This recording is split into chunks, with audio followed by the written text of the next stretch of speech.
നമ്മൾ ഇന്ന് പഠിക്കാൻ പോകുന്നത് word stress or accent. It is an important feature of English. ഇംഗ്ലീഷിൻ്റെ ഏറ്റവും പ്രധാനപ്പെട്ട ഒരു സവിശേഷതയാണ് വേർഡ് സ്ട്രെസ് ഓർ ആക്സെന്റ് എന്നുള്ളതാണ്. Almost all words in English are stressed. മിക്കവാറും എല്ലാ പദങ്ങൾക്കും എന്തുണ്ടായിരിക്കും? സ്ട്രെസ് ഉണ്ടായിരിക്കും, അല്ലെങ്കിൽ ആക്സെന്റ് ഉണ്ടായിരിക്കും. അപ്പോൾ മോണോസിലബിക് വേർഡ്സ് ആണെങ്കിൽ പിന്നെ അതിൽ സംശയമില്ല. മോണോസിലബിക് മീൻസ് ഒറ്റ സിലബിൾ മാത്രമുള്ള പദങ്ങളാണെങ്കിൽ, ഇപ്പോൾ സപ്പോസ് ലുക്ക് ചെയ്യാം, go, it's a monosyllabic word. So the primary accent is here, go. Come, ഒറ്റ സിലബിൾ മാത്രമേ ഉള്ളൂ. ഒരു സിലബിൾ മാത്രമുള്ളതാണെങ്കിൽ ഫസ്റ്റ് സിലബിൾ മീൻസ് എന്താണ്? തുടക്കത്തിൽ തന്നെയാണ് എന്ത് കൊടുക്കേണ്ടത്? സ്ട്രെസ് കൊടുക്കേണ്ടത്. ഓക്കെ. അപ്പോൾ മോണോസിലബിക് വേർഡ്സ് ആണെങ്കിൽ സ്ട്രെസ്സിന് ഒരു പ്രശ്നമേ അല്ല. മോണോസിലബിക് വേർഡ്സ് എന്ന് പറഞ്ഞാൽ ഒറ്റ സിലബിൾ മാത്രമുള്ളതാണ്. ഒരു സിലബിളിനെ നിർണ്ണയിക്കുന്നത് അതിൽ വവൽസ് ആണ്. ശരിക്കും ശ്രദ്ധിക്കാം. വവൽസിന്റെ എണ്ണം, ഒരു പദത്തിന്റെ വവൽസ്, ഒരു പദത്തിൽ അടങ്ങിയിരിക്കുന്ന വവൽസിന്റെ എണ്ണവും അതിലെ സിലബിളും എന്തായിരിക്കും? കറക്റ്റ് ആയിരിക്കും. പക്ഷേ ഏതൊക്കെ വേർഡ്സിനാണ് സ്ട്രെസ് വരുന്നത് എന്ന് മനസ്സിലാക്കണമെങ്കിൽ, C, the words in English can be classified into two categories. One is the content words and the other one is the empty words. ഇംഗ്ലീഷിലുള്ള പദങ്ങളെ, ഇത് മോഡേൺ ക്ലാസിഫിക്കേഷൻ ആണ്. content words and empty words. Content means words which have independent meaning. സ്വതന്ത്രമായിട്ട് അർത്ഥം കിട്ടുന്ന പദങ്ങളാണ് ഏത് പേരിൽ അറിയപ്പെടുന്നത്? content words. empty words എന്ന് പറഞ്ഞാൽ structural items or grammatical items എന്നുള്ളതാണ്. See, the traditional classification was parts of speech. Parts of speech എന്ന് പറഞ്ഞു കഴിഞ്ഞാൽ noun, okay, verb, adjective, adverb. ഇത്രയും ശ്രദ്ധിക്കാം. ഇതാണ് content words. noun, verb, adjective, adverbs. ബാക്കി വരുന്നത് നമുക്കറിയാം. preposition are there, prepositions are there, conjunctions are there, auxiliaries are there, interjections are there, but they are not stressed. Those items are grammatical items. They do not have independent meaning. They get meaning when they become a part of the sentence. ഇവിടെ ശ്രദ്ധിക്കാം. The man is cutting a tree with an axe. Look here. It's a statement. The man is cutting a tree with an axe. The. It's an empty word. It doesn't have a meaning of its own. Man. It's a content word. Is again empty word. Cutting. It's a content word. A again empty word. Tree. It's a content word. With empty word. An empty word. Axe content word. അപ്പോൾ the man is cutting a tree with an axe എന്നുള്ളതിൽ man എന്നുള്ളതിന് സ്വതന്ത്രമായിട്ടുള്ള അർത്ഥമുണ്ട്. Cut അല്ലെങ്കിൽ cutting എന്നുള്ളതിന് സ്വതന്ത്രമായിട്ടുള്ള അർത്ഥമുണ്ട്. Tree എന്നുള്ളത് content വേർഡാണ്, സ്വതന്ത്രമായിട്ടുള്ള അർത്ഥമുണ്ട്. ആക്സ് എന്നുള്ളത്. അപ്പൊ ഈ ഒരു സെന്റൻസിൽ മാനിന് സ്ട്രെസ് വരും, കട്ടിങ് എന്നുള്ള പദത്തിന് സ്ട്രെസ് വരും, ട്രീക്ക് സ്ട്രെസ് വരും, ആക്സിന് സ്ട്രെസ് വരും. ഇവിടെ പറഞ്ഞിരിക്കുന്നത് ദ എന്നുള്ള എംപ്റ്റി വേർഡാണ്. The is an article. Is auxiliary ആണ്. എ വീണ്ടും നമുക്കറിയാം ആർട്ടിക്കിൾ ആണ്. വിത്ത് പ്രിപ്പോസിഷൻ ആണ്. ആൻഡ് വീണ്ടും അറിയാം ആർട്ടിക്കിൾ ആണ്. ആക്സ്. എവിടേക്കാണ് സ്ട്രെസ് വരേണ്ടതെന്ന് ആദ്യം മനസ്സിലാക്കണം, എന്നിട്ട് നമുക്ക് സ്ട്രെസ്സിലേക്ക് പോയാൽ മതി. അപ്പൊ നൗണ്, വേർബ്, എഡ്ജക്റ്റീവ്, ആഡ്വേർബ്, ഈ 4 ക്ലാസസിന് എന്തുള്ളൂ? സ്ട്രെസ് വരുന്നുള്ളൂ. ഇൻ അഡീഷൻ ടു ദാറ്റ്, അതിലുപരിയായിക്കൊണ്ട് there are demonstrative pronouns in English. This, that, these and those. These are demonstrative pronouns in English. ഡെമോൺസ്ട്രേഷന് വേണ്ടി ഉപയോഗിക്കുന്ന പ്രൊനൗൺസ് ആണ് this, that, these, those. When these words are used as demonstrative pronouns, they are also stressed. Notebook അടുത്ത് വെക്കുക, പതുക്കെ ഇങ്ങനെ പറയുമ്പോൾ എന്ത് ചെയ്യുക, എഴുതുക. അതല്ല എങ്കിൽ റെക്കോർഡഡ് ഇങ്ങനെ എപ്പോഴും ആവർത്തിച്ച് കേൾക്കാൻ പറ്റില്ല. അപ്പൊ നേരത്തെ തന്നെ പറഞ്ഞു കണ്ടന്റ് വേർഡ്സ് ഏതൊക്കെയാണ്, നൗണ്, വേർബ്, എഡ്ജക്റ്റീവ്, ആഡ്വേർബ്. അതിന് നമ്മൾ സ്ട്രെസ് കൊടുക്കും. അതിലുപരി ആയിക്കൊണ്ട് ഡിമോൺസ്ട്രേറ്റീവ് പ്രൊനൗൺസ് ആയിട്ടുള്ള this, that, these, those are also stressed. Again, there are question words: what, where, when, which, etc. Look here.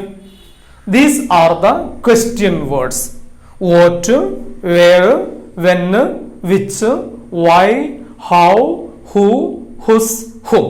ഇതെല്ലാം തന്നെ ക്വസ്റ്റ്യൻ വേർഡ്സ് ആണ്. Question words are also stressed in English. So which classes of words are stressed? Noun, verb, adjective, adverb, question words and demonstrative pronounce.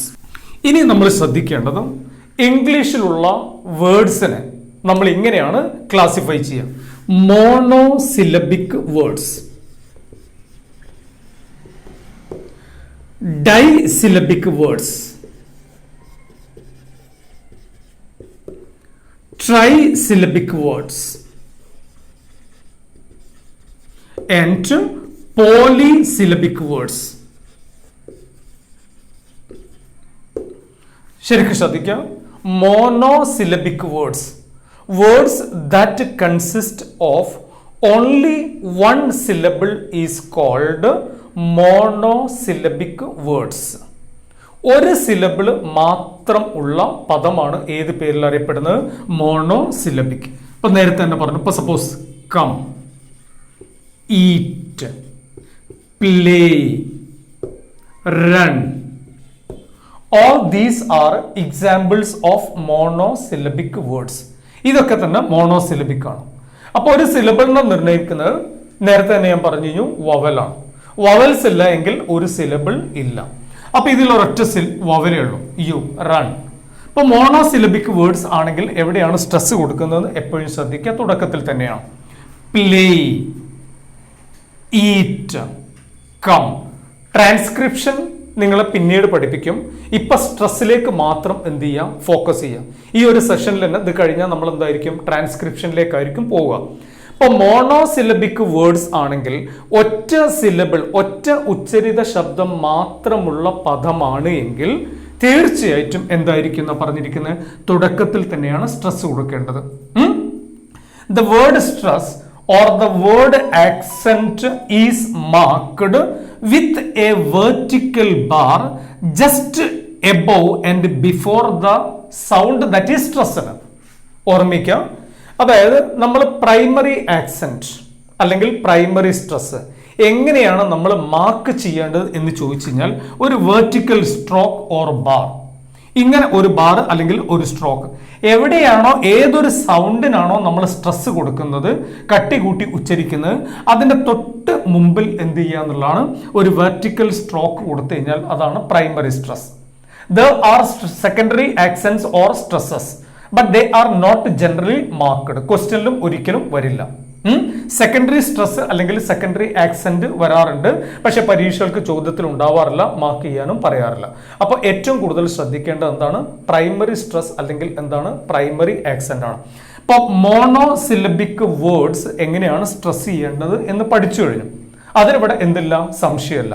ഒറ്റ syllable മാത്രമുള്ള പദത്തിനാണെങ്കിൽ തുടക്കത്തിൽ തന്നെ മുകളിൽ എന്ത് കൊടുക്കുക, സ്ട്രെസ് കൊടുക്കുക. ഓക്കെ, ഇനി ഡൈസിലബിക് വേർഡ്സ് വരുന്ന അവസരത്തിൽ ഡൈസിലബിക് കൊണ്ട് ഉദ്ദേശിച്ചിരിക്കുന്നത് words which have two syllables. Disyllabic, DISYLLABIC. Di എന്ന് പറയുമ്പോൾ എന്താണ്, രണ്ട് സിലബിൾ ഉള്ള പദങ്ങളാണ് ഏത് പേരിൽ അറിയപ്പെടുന്നത്, ഡൈസിലബിക് വേർഡ്സ്.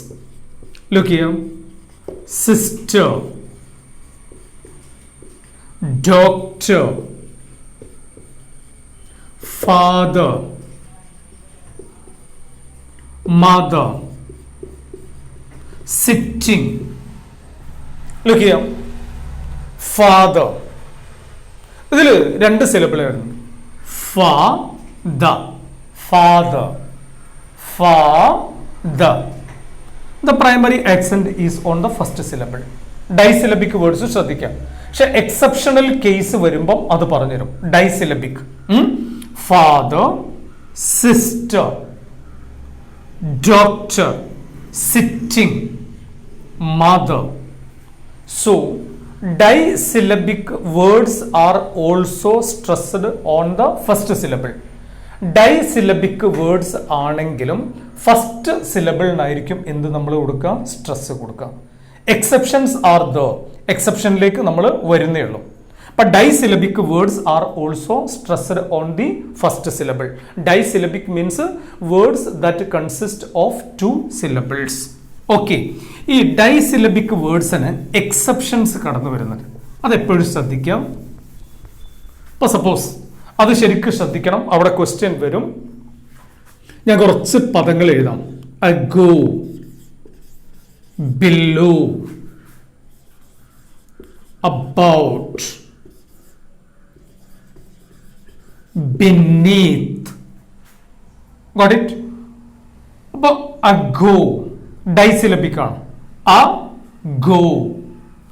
അബൌട്ട്. പിന്നെ ഒരു കാര്യം കൂടെ ശ്രദ്ധിക്കാം. ഒരു സിലബിളിന് ചിലപ്പോൾ ഒരു വവൽ മാത്രം മതി. ഇത് നമ്മൾ ട്രാൻസ്ക്രൈബ് ചെയ്യുമ്പോൾ ശരിക്കും ശ്രദ്ധിച്ചോളൂ. A go, ago, ago. A is the first syllable, go is the second syllable. Okay. അപ്പൊ അഗോ എന്നുള്ള പദം ഉണ്ടായിട്ടുള്ള we means put a prefix a before the root word go. ഇംഗ്ലീഷിൽ ഈ പദം ഉണ്ടായിരിക്കുന്നത് ഗോ എന്നുള്ള റൂട്ട് വേർഡിന്റെ മുമ്പിൽ പ്രിഫിക്സ് ആ വെച്ചു കൊടുത്തിരിക്കുകയാണ്. അങ്ങനെ വരുന്ന അവസരത്തിൽ അത്തരം disyllabic words are stressed on the root syllable. Root സിലബിളിലായിരിക്കണം എന്ത് ചെയ്യേണ്ടത്, സ്ട്രെസ് കൊടുക്കേണ്ടത്. അതെപ്പോഴും ശ്രദ്ധിച്ചോളണം. ഇവിടെ ഗോ എന്നുള്ളതാണ് റൂട്ട് വേർഡ്, അതിന് മുമ്പിൽ എ വെച്ചു കൊടുത്താണ്. So A is A prefix. Below. So the root word is low. B is the prefix. So we put the primary accent over low. Below. Again about. The stress is again on b. നോക്കുക. beneath. beneath. ഇവിടെ root word എന്താണ്, നീത്ത് ആണ്. B എന്നുള്ള എന്താണ്, prefix ആണ്. അപ്പൊ നമ്മൾ stress കൊടുക്കേണ്ടത് എന്താണ്, എന്നാണ്. So words which have two syllables and which are constituted of putting a prefix, weak prefix before them. ചില പദങ്ങൾ ഡൈസിലബിക് ആയിരിക്കും. നേരത്തെ തന്നെ പറഞ്ഞു കഴിഞ്ഞു, most of the disyllabic words are stressed on the first syllable. മിക്കവാറും രണ്ട് സിലബിൾ വരുന്ന എല്ലാ പദങ്ങളുടെയും സ്ട്രെസ് എന്തിലായിരിക്കും, ഫസ്റ്റ് സിലബിളിനായിരിക്കും. പക്ഷേ പ്രിഫിക്സ് ചേർത്തുകൊണ്ട് ഡൈസിലബിക് വേർഡ്സ് ഉണ്ടാക്കിയിട്ടുണ്ടെങ്കിൽ ബിലോ, ബിനീത്ത്, അബൌട്ട്, എഗോ പോലുള്ള പദങ്ങളിൽ എപ്പോഴും നമ്മൾ സ്ട്രെസ് കൊടുക്കേണ്ടത് എവിടെയായിരിക്കണം, റൂട്ട് വേർഡിനായിരിക്കണം.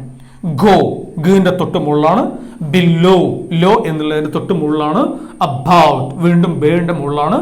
ബിനീത്ത് നീന്റെ മുകളിലാണ്. ഡൈസിലബിക് വേർഡ്സിനെ കുറിച്ചാണ് നമ്മൾ എന്ത് ചെയ്യുന്നത്, ഡിസ്കസ് ചെയ്തുകൊണ്ടിരിക്കുന്നത്. Most of the disyllabic words are stressed on the first syllable. നമ്മൾ നേരത്തെ തന്നെ കണ്ടു കഴിഞ്ഞു. ഇപ്പൊ സിസ്റ്റർ, ഡോക്ടർ, ഫാദർ എന്നുള്ളതൊക്കെ തന്നെ ഡൈസിലബിക് വേർഡ്സ് ആണ്. അപ്പൊ തുടക്കത്തിലാണ് എന്ത് ചെയ്യേണ്ടത്, സ്ട്രെസ് വരുന്നത്. But words with weak prefixes പറഞ്ഞു. About, below, again. ഒരിക്കൽ കൂടി ശ്രദ്ധിക്കാം. It's pronounced again or again. Again or again. The root word is gain.